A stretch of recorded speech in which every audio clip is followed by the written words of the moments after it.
Hi, welcome back to the channel. If you're new here and you don't know my face, my name is Stephanie Jean and this is my channel where I like to talk about stuff on the internet. Now today is day 7 of JuneTube, but this is video for day 6 because I did not make a video yesterday. Mostly because I was at a protest all day and by the time I got home I was super tired and just drained. But I am going to make 2 videos today and this is the first one. Today's video, or this video, is going to be a what you should take with you to a peaceful protest kind of like list. And this is definitely not all-inclusive, and if anyone else has any ideas of things to take to protests to keep yourself safe, then definitely leave those in the comments down below. But this is what I brought with me yesterday, and or what I am hoping to bring with me to the LA Pride Solidarity March. So if that's still happening. Right now, the last thing I heard is that there might be some issues with it because the people who were creating it didn't work with anybody who was a person of color or in charge of the Black Lives Matter movement. So I don't really know what is happening with LA Pride, but as of right now, I'm still planning on going to the Solidarity March. But anyway, this is what I'm hoping to bring, slash what I brought with me to other protests.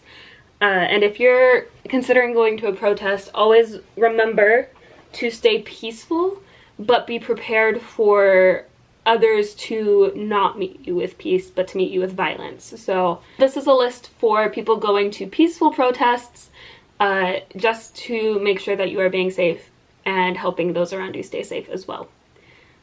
So the first thing I would recommend is make sure that you have sun protection, especially if you are prone to sunburn like I am. Make sure that you have sunscreen on before you get there, put some on when you get there, have some with you because other protesters might not have sunscreen, might be burning. You could like share with each other.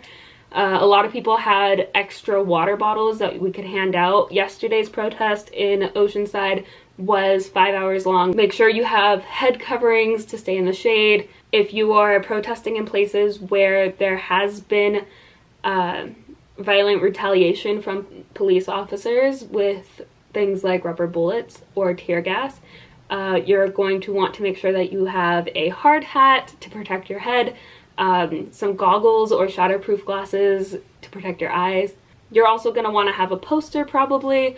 Look online, there are a lot of options or suggestions, or if you want to make posters and drop them off at protest sites because you maybe are immunocompromised and with COVID going on you don't want to expose yourself or risk yourself, but you want to help in some way, you could drop off waters, you could drop off posters that are pre-made.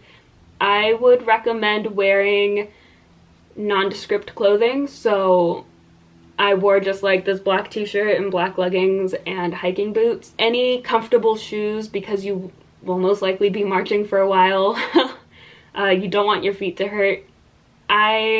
Even though I wore hiking boots with like boot socks, I still have like giant blisters on my ankles. So just be aware that that might happen. You're gonna wanna have some emergency first aid equipment with you, even if it's just wound wash or like saline solution to clear out wounds, because even if it's a totally peaceful protest, people might still like trip and fall, scrape a knee. You know, you'll have stuff where you have wound wash, some band-aids, gauze, just to be prepared. Take ibuprofen with you, Tylenol. Snacks are also really important, so like Cliff bars, energy bars, trail mix, anything that you have that could be shared, so like individual bags of things that you can share with people. Bring a reusable water bottle and also extra water bottles. If there is an opportunity for you to refill a water bottle, that will be great, you know, save the planet. Also for protests in more dangerous situations, I've seen if you make your poster and then connect it to 1-inch thick plywood that helps stop rubber bullets, so it could be like a shield. Umbrellas to deflect tear gas canisters. I just want to say this as well, I don't condone looting or violence. I'm for peaceful protests, even still, a peaceful protest can be met with violence from others, and so it's important to be prepared in those instances. You're going to want hand sanitizer, don't forget your face masks, and I think that's it. That's all I can think of right now in this moment, but we're going to call it good here on this video. Like I said, if anybody has any other helpful information about what to take to a peaceful protest, leave that down below. This is not an invitation for anyone to trash talk the Black Lives Matter movement. If you are going to do that, please just don't even bother. Your comment will be deleted. I'm all about freedom of speech, but I'm not for hate speech. We need to end police brutality in this country. We need to end the systematic racism that this country's justice system allows. So, yeah. And with all that, that's going to be it for this video. As always, you can connect with me online at P_StephanieJean, and I will see you in another JuneTue video. Love you, bye!